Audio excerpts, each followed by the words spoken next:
กผลสำเร็จด้วยใจต่างบวชได้ทุกคน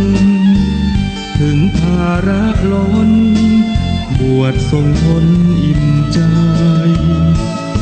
บวชใจบวชกันไหมวันนี้อย่ามัวรอรีลองสักทีรีบไว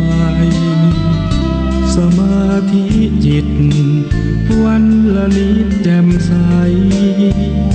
ทุกเพศทุกวัยเชิญบวชใจสร้างบุญ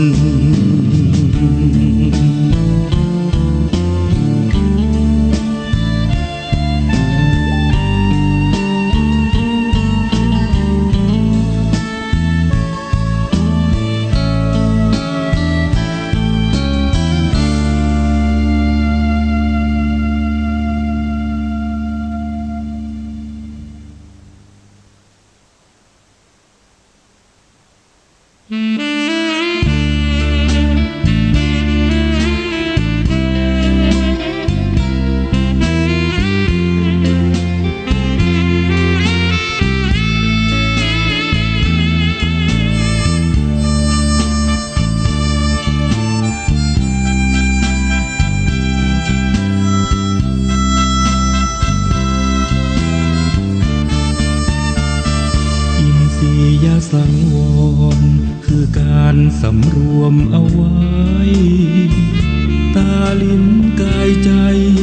จมูกหูที่รู้สัมผัสระวังระวัยสิ่งใดที่ต้องจำกัดควรฝึกควรหัดปฏิบัติอินทรีย์สังวรรูปรสกลิ่นเสียงมีกายมีใจเรียนรู้เพ่งพิจตรองดูตาและหูพึงรู้ไว้ก่อนความคิดว่าจะ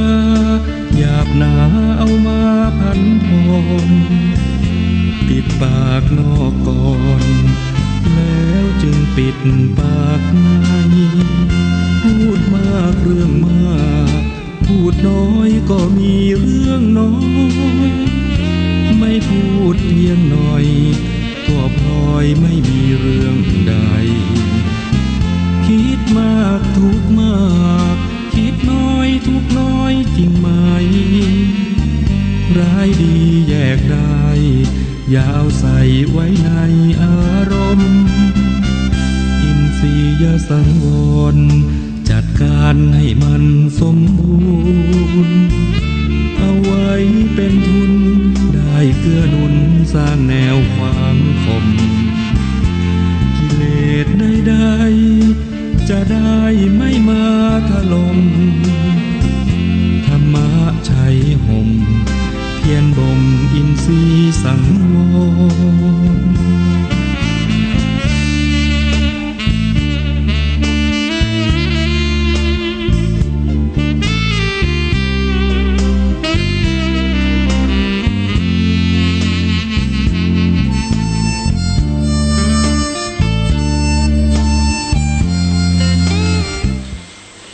พุทธคุณวางไว้กลางเกล้าเพื่อป้องกันเหล่าไพลินสิ้นทั้งหลาย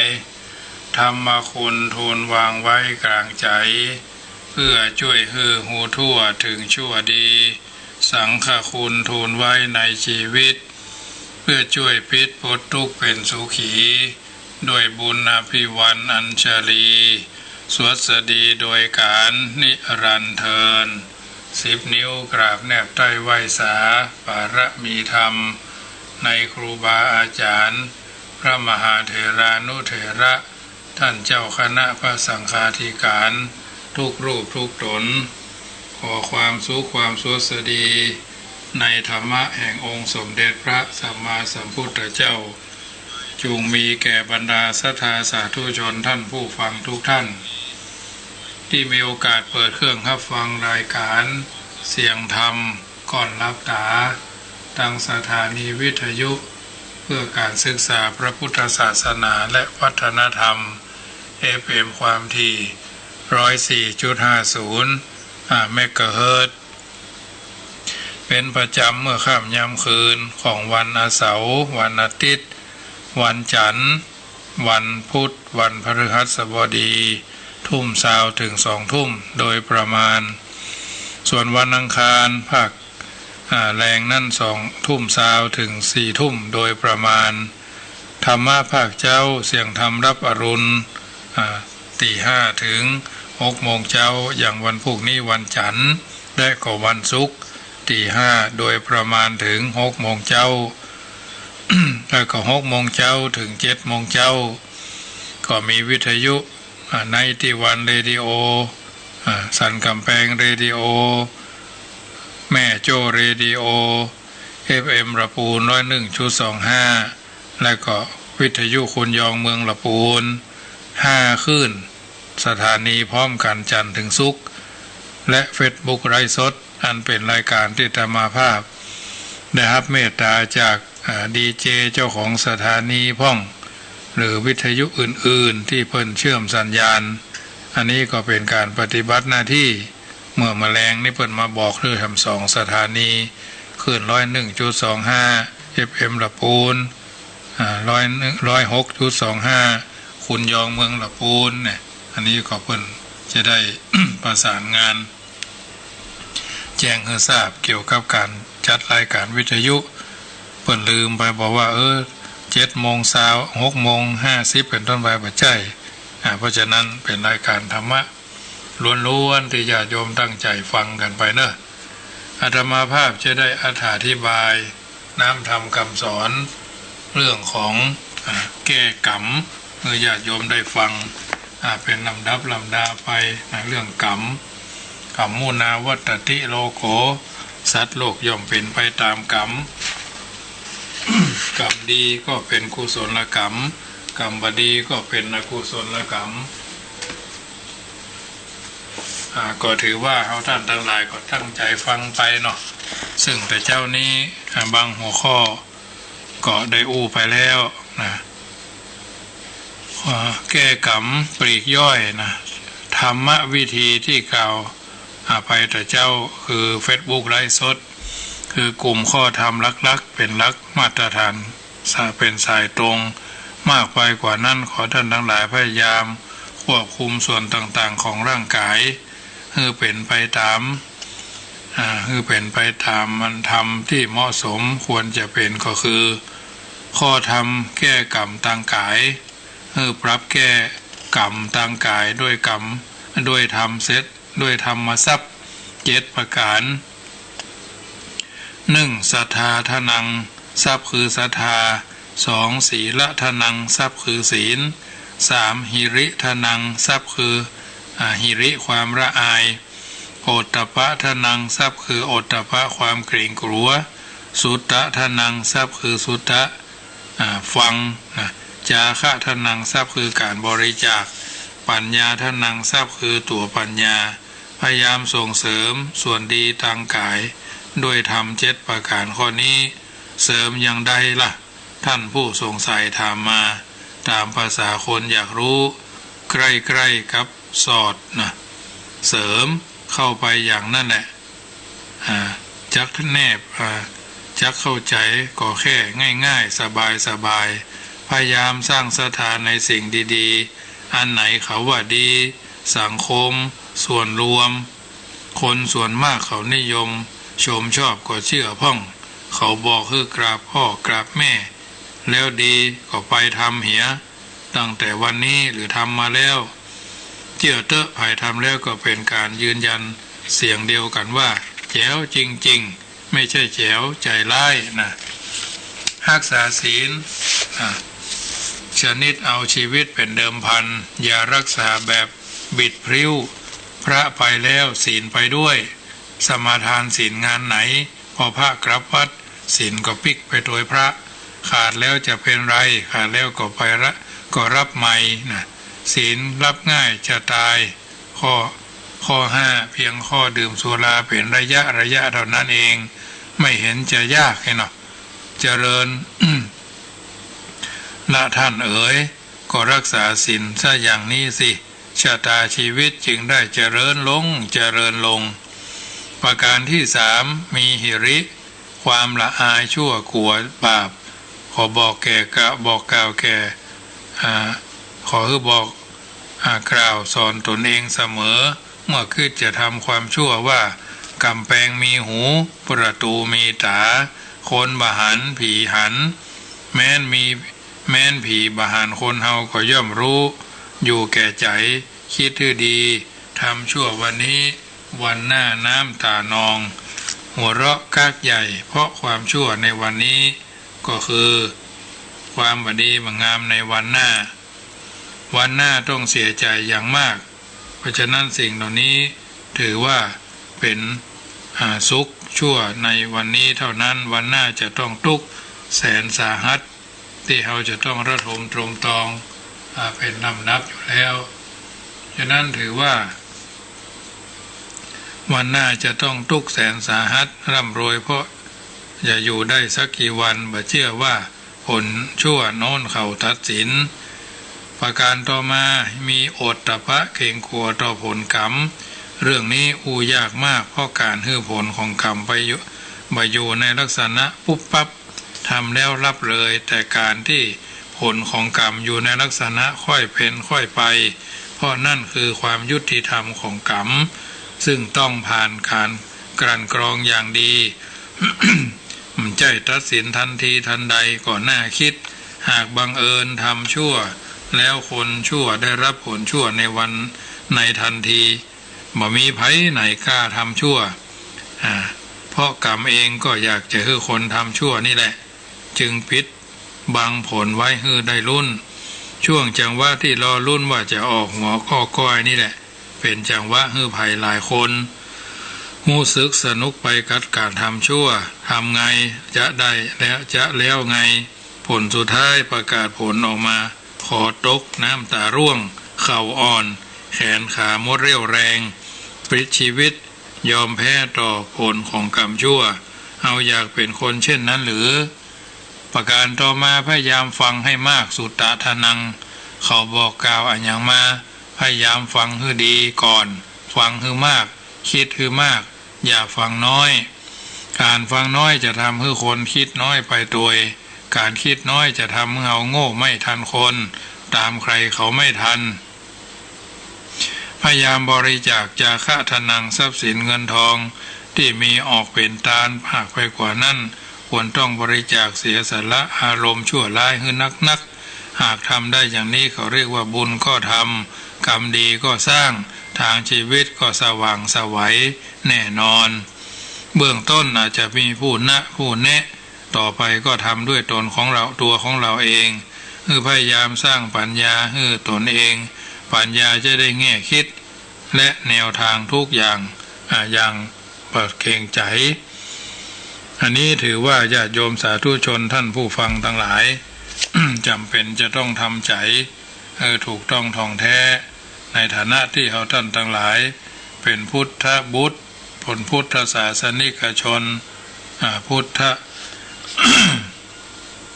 ศาสนิกเมธีญาติโยมสาธุชนท่านผู้ฟังทั้งหลายท่านทั้งหลายจำเป็นจะต้องกระทำบำเพ็ญสิ่งที่ดีที่งามข้อธรรมแก้กรรมทางวาจาปากของเฮาต้องพยายามควบคุมให้ได้หลายคนคุมปากบ่ได้แพ้ปากหรือก้านปากพอแพ้ปากก้านปากเข้าก็แพ้ภัยปากมีปากเป็นภัยปากเช่นนี้ทำให้เฮาต้องซวยแล้วซวยอีกขอพยายามปรับแก้ปากที่เป็นเช่นนี้ด้วยกรรม10 คาถาคือ1อปิชกถาเรื่องความมักน้อย2สันตุถิคาถาเรื่องความสันโดษเรื่องความสันโดษ3ปริเวกคาถาเรื่องความสงัด4อาสังสักขะคาถาเรื่องความไม่คุกคลี5วิริยารัมภคาถาเรื่องการปรารภความเพียร6ศีลคาถาเรื่องของศีล7สมาธิคาถาเรื่องของสมาธิ8ปัญญาคาถาเรื่องของปัญญา 9วิมุตติคาถาเรื่องวิมุตติความหลุดพ้น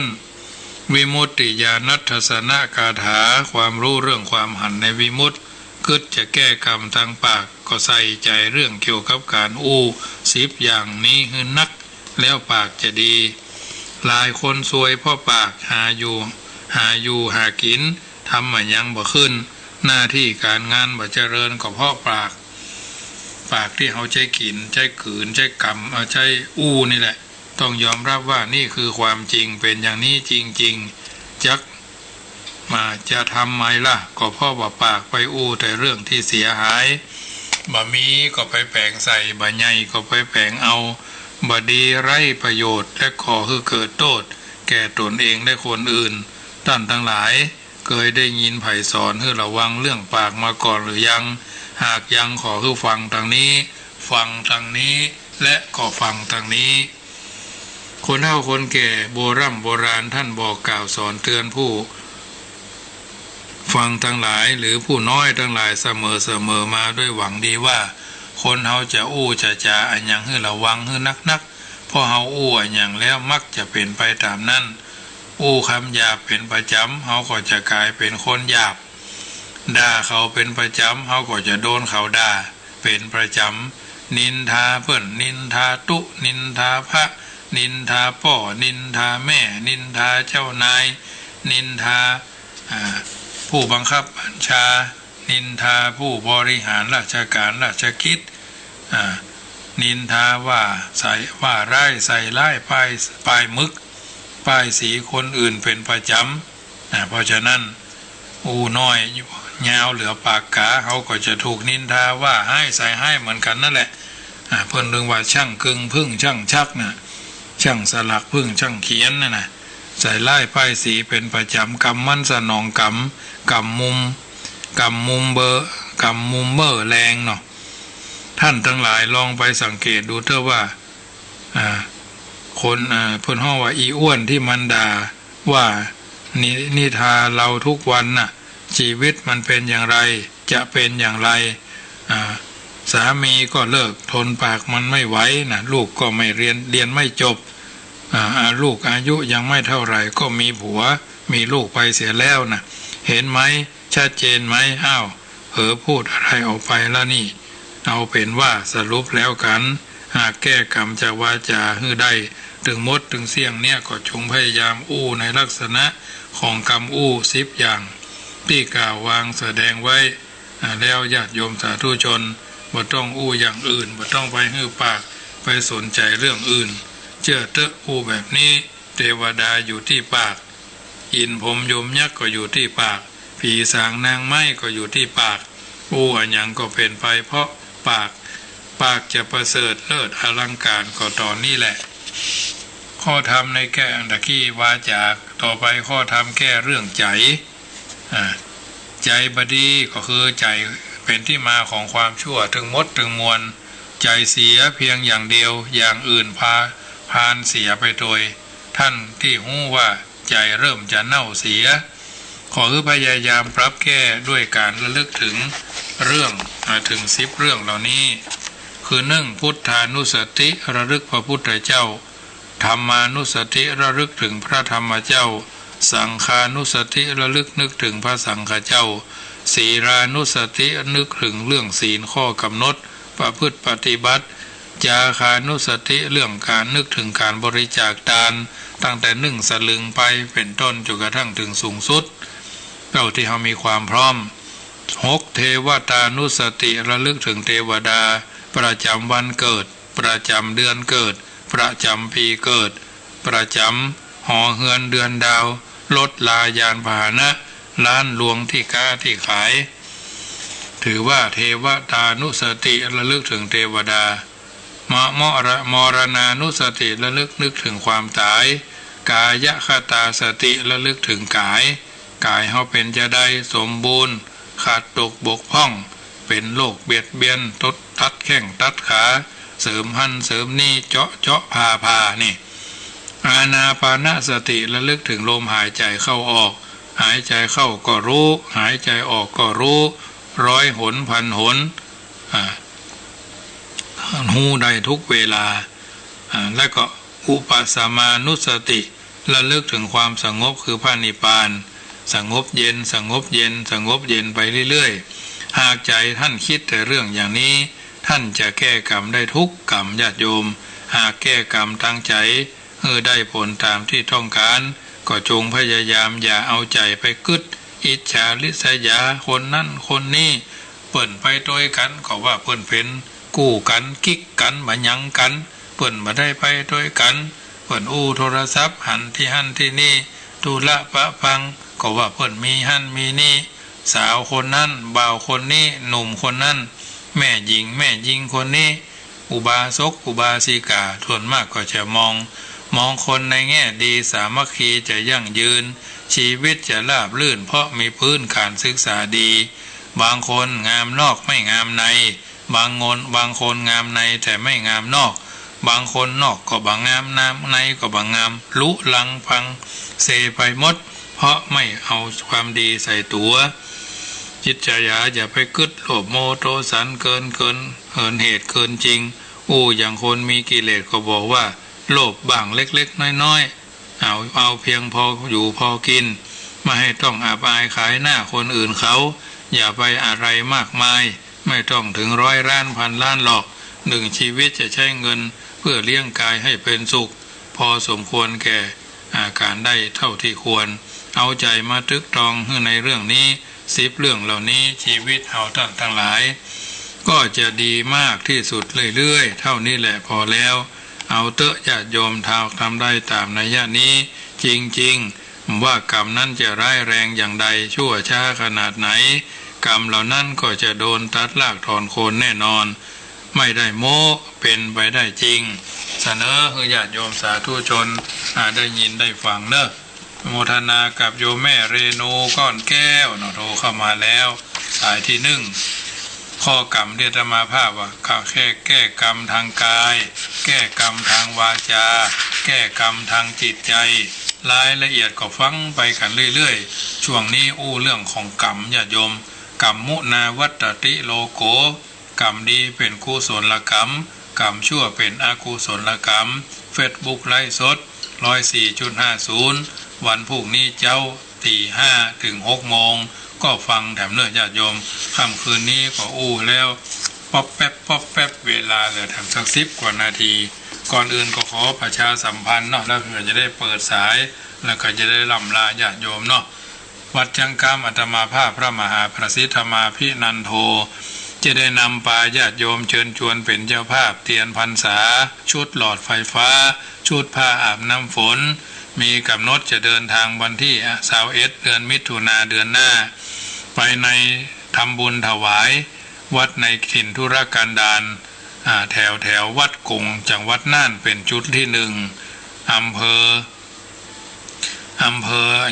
อรองจังหวัดแพร่แล้วก็จังหวัดน่านในวนอยู่แถวเนี้ยประมาณ3 จุดละ3 วัดแต่จุดแรกๆคือจังหวัดน่านแถววัดพันกุงที่เขาไปเอวที่เพื่อนไปเอวที่ไปเอวกันก็ถือว่าบ่ใช่ไปวัดนั้นจะไปเยี่ยมเยียนแล้วก็อาจจะไปแวะวัดพระธาตุแช่แห้งวัดพระธาตุจ้อแห้จังหวัดแพร่ท่านที่เกิดปีเสือเอาเวลาว่าภายพิกในวันเดียวเนอะการลดนั้นยังบอกว่าแต่ญาติโยมเชิญชวนญาติโยมร่วมเป็นเจ้าภาพชุดหลอดไฟฟ้าจำนวน150 ชุดละ199 บาทเทียนพรรษาขนาดนี้มีเจ้าภาพแล้ว3 เล่มนะเหลืออีก7 เล่มนะญาติโยมขอแจ้งความประสงค์ไว้ก่อนก็ได้เนอะทางนี้ทางนั้นเล่มละ999 บาทเพราะเป็นเทียนหล่อไม่ได้เป็นเทียนซื้อนะญาติโยมแจ้งคือญาติโยมได้ทราบมีโอกาสขอขีนตานกันไป10 คน20 คน5 คน7 คนเป็นเจ้าภาพเหตุต้นเทียนที่หลอมจากญาติโยมรวบรวมกันบางทีราคามันอาจจะสูงแต่เอารวมกันเป็นกลุ่มเป็นก้อนน้ำปิงวังยมน่านไหลไปเป็นแม่น้ำเจ้าพระยาได้จิตใจคนละเล็กคนละน้อยคนละนิดคนละหน่อยก็น้อมเอิญเจริญพรร่วมกันได้เนอะที่เป็นเจ้าภาพเทียนพรรษาญาติโยมสาธุชนก็เราะเป็นเจ้าภาพได้เนอะโยมพ่อแสวงนิมนต์รัตน์1 เล่มนี่เพิ่นเคยเป็นเจ้าของห้องน้ำแข็งแสวงชัยเนอะเดี๋ยวนี้เพิ่นเลิกกิจการไปละ ลูกคือหลานทำต่อไปเตียน1 เล่มหลอดไฟ10 ชุดน้ำไฟฟ้า1,000 บาทชุดที่2ก็หมายมีครอบครัวพ่ออุดมแม่ขจรสารพีซอยสะเก็ต1 เล่มทัดนั้นมาโยมพ่ออเนกแม่แสงเดือนแสนชัยพร้อมด้วยลูกเต้าเราหลาน1 เล่มละ4 เล่มแล้วก็คุณโยมแม่อย่างนั้นเป็นรายการเพื่อจะนำได้แจ้งมาเถอะคณะของแม่วิมลมีชัยอุทิศหาอาจารย์ยิ่งพันมีชัยอันนี้หลอดไฟ10 ชุดโยมนี่พาตั้งสิกบุตรนะบ้านสวนดอกอันนี้ก็1 ชุดเนาะช่วงนี้ไปทำบุญเอาเป็นหลอดไฟโยมแม่ตั้งนั้นสันเหมืองแต่เจ้าไปเอาต้นข้าวโพดนะพ่อบุญป่านแม่อำพากันถ้ามีบ้านสันเหมืองร่วมทำบุญค่าน้ำค่าไฟ200 บาทพ่อบุญป่านแม่อำพรกันถ้ามีสันเมืองเป็นเจ้าภาพหลอดไฟ1 ชุดร่วมหลอดเตียน100 บาทได้ครับไว้เป็นที่เรียบร้อยเนอะคือจะได้ค่อยจะเทิงแปลงจะเทิงก็ร่วมบุญกันได้รายการจบไปแล้วก็สามารถโทรหากันได้เนอะ0861875325 0861875325ช่วงนี้เปิดสายให้ญาติโยมโทรเข้ามาเนอะที่วัดจังกามอัตมาภาพพระมหาประสิทธมาภินันโท0861875325 10 นาทีเนอะเวลามีคือท่านโทรมาวันพูกมาเจ้านี่ก็คงจะได้โทรกันหลายตี 5 ถึง 6 โมงนี่ก็เวลาเมินน้อยเนอะญาติโยมวันนี้เป็นวันอาทิตย์อากาศร้อนอบอ้าววันนี้เมื่อแรงนี่ก็มีข่าวเจริญพรกราบนมัสการเจ้าฟังอยู่นะเจ้าฟังอยู่เนาะอากาศร้อนก่อนนะบุญนะร้อนขนาดจัดเลยเป็นกำลังใจเนอะเจ้าเป็นกำลังใจให้ท่านเถอะนะเจ้ารักษาสุขภาพเถอะเจ้าเจริญพรน้องเบี้ยวตัดสินฟังอยู่เด้อฟังอยู่เนาะวันนี้ฝนตกก็บ่มีเฮ้ยร้อนมากเลยร้อนเหมือนกันนะร้อนเหมือนกันร้อนกายแต่ห้ามร้อนใจเนาะน่ะบ่ร้อนใจบ่ดีร้อนใจมันจะไหม้หาไว้สาเด้อเจริญผู้ไปเจ้าพากันใหม่ไว้สาครับเจริญพรเจริญพรนมัสการก็ตื่นเต้นพันแท้ครับพี่น้องแม่ริม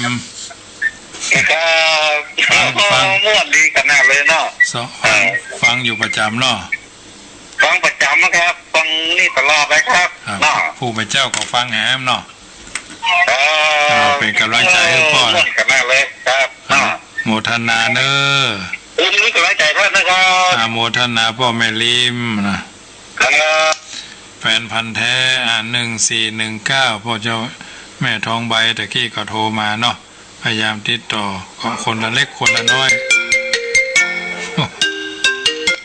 เจริญพร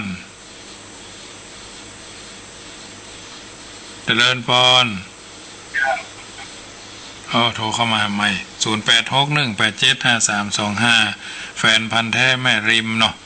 เป็นเจ้าภาพกันคนละเล็กคนละน้อยคนละนิดคนละหน่อย21 มิถุนาจะได้พาญาติโยมไปกินไปทานถวายเทียนพรรษาไปกลับในวันเดียวนะมีโอกาสก็รวบรวมกัน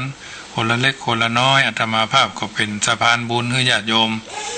ร่วมกันคนละเล็กคนละน้อยกันไปเจริญพรแม่ทองใบภาษาเจ้าฟังอยู่เจ้าเป็นกำลังใจให้แม่ฟังเข้าใจดีเนาะเจ้า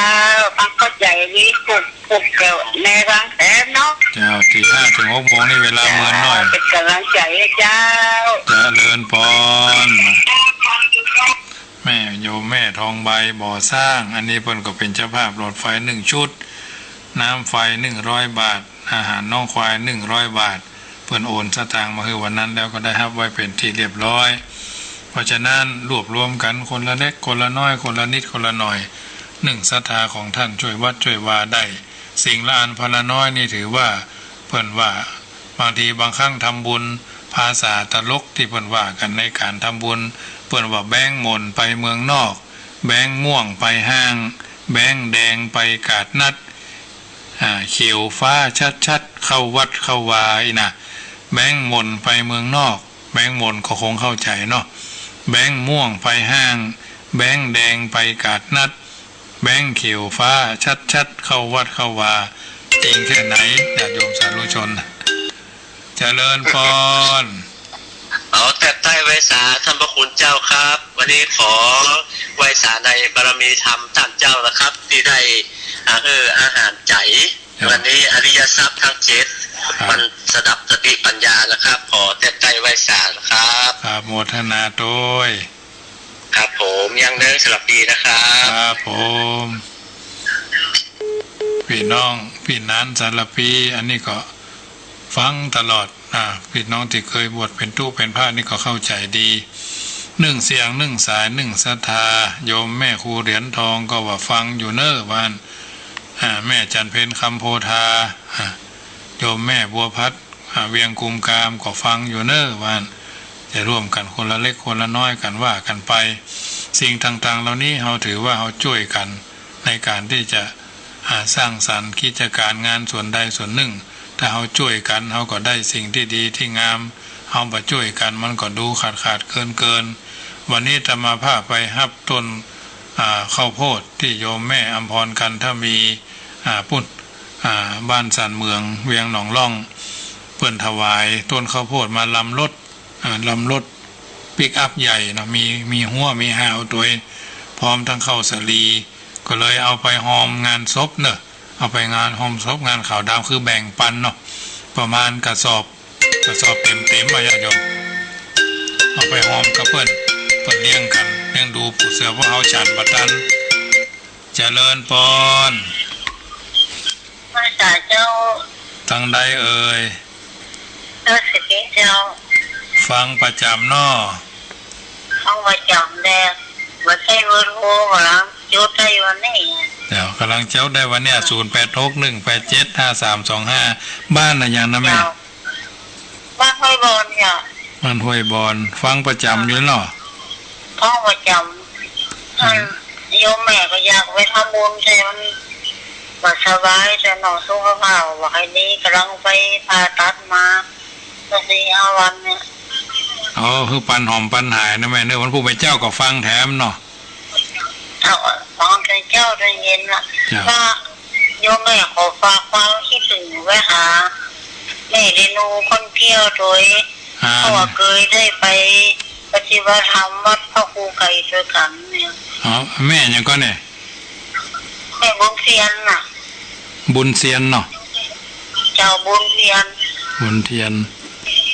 บุญเทียนพอพานนะเจ้าบุญเทียนพอพานเนาะบุญเทียนไทยกรแม่เรนูบนถึงรู้จักเขาเคยไปปฏิบัติด้วยกันบ่ค่อยสบายเนาะเจ้าบ่สบายไปผ่าตัดมาเดี๋ยวแม่เรนูเพิ่นถึงฟังอยู่แม่เรนูบ่ถึงรู้จักลูกศิษย์พระครูไก่เนาะเจ้าก็ได้จะบอกคือพระครูไก่ด้วยเนาะโมทนากับแม่ไปนอนโรงพยาบาลได้19 คืนค่ะเดี๋ยวนี้ดีแล้วเนาะเดี๋ยวนี้มาพักฟื้นอยู่ที่บ้านขี่ข้าวลำน้ำลงก็ยังไม่ได้กินอย่างจะได้กินข้าวต้มอย่างเดียวมีลูกเต้าเราหลานอยู่เฝ้าดูแลอยู่เนาะเจ้ายังแควนหน่อยอันน่ะแม่อยากไปทำบุญครับตัวกับไฟอย่างน่ะแม่อยากไว้บัดเดียวตั้งจิตปรารถนาไว้ก่อนแม่พระผู้เป็นเจ้าจะสวดมนต์ให้เนาะเจ้าถ้าสบายแม่จะออกไปทำบุญเจ้าความข้างจะเอาสบายอย่าก่อนเนาะเจ้าไปสาเจ้าเจริญพรโยมแม่บุญเพียรไทยกรเนาะปุ่นโยมแม่เรนูคงได้ยินแล้วเนาะกัลยาณมิตรไม่สบายเนาะผ่าตัดอยู่ในระหว่างพักฟื้นเนาะขอเป็นกำลังใจเนอะเจริญพรแม่เรนูทันจังเลยบุญเพียรยังอยู่อีกเหรอขอโทษด้วยนึกว่าผมมีเล็กผ่าตัดวะอยู่โรงพยาบาลได้19 วันวะเมื่อโทรเก่านอดจะโทรไปหาเนอะเดี๋ยวเพิ่นขึ้นเติงหาแม่เรนูวะ เอ้ยตัวจะเล็กนิดเดียวอ่ะแล้วกิโลนะครับให้แล้วแม่เรนูเนาะเจ้าแม่เรนูนะเราสู้เนาะจำได้จำแม่เทียนเนี่ยจำได้บุญเทียนไทยกรเนี่ยจำได้จำหน้าจำตาได้อยู่คือเติงหาอันฟ้าเขาแม่เรนูอยู่เนื่อยว่ะตะกี้นะได้ยินอยู่เนาะแกเป็นคนขี้โลภโอ้ยยังอยู่เลยขอโทษทีเถอะเปิดโครงฟังอ่ะโมทนากับทุกคนทุกท่านเนื้อท้ายที่สุดเนี่ยตมาภาพขออ้างอิงเอาคุณพระศรีรัตนตรัยอิมินาปุญญากรรมเมนะโดยกุศลบุญญาราศีส่วนการฟังน้ำฟังธรรมส่วนการเทศน้ำเทศธรรมบรรยายน้ำบรรยายธรรมประจำเมื่อค่ำยามแรงของวันอาทิตย์นี้อาตมาภาพพระมหาประสิทธมาภินันโทวัดจังกัมตำบลมะกอกอำเภอป่าซางจังหวัดลำพูนกราบขอบพระคุณในเมตตาธรรมของท่านพระครูสมุวิสุวัตรวรกิโจวัดฝ่ายหินตำบลสุเทพแห่งนี้และญาติโยมสาธุชนทุกคนอยู่เย็นเป็นสุขอายุมั่นขวัญยืนรุ่งเรืองเจริญรับเป็นสุขตื่นเป็นสุขกันทั่วหน้ารัตนัตยานุภาเวนะรัตนัตยเตจสาพุทโธบังซ้ายธัมโมบังขวาสังโฆบังกายาอรหังบังเกสาอรหังพุทโธนะโมพุทธายะขอเจริญพรอนุโมทนา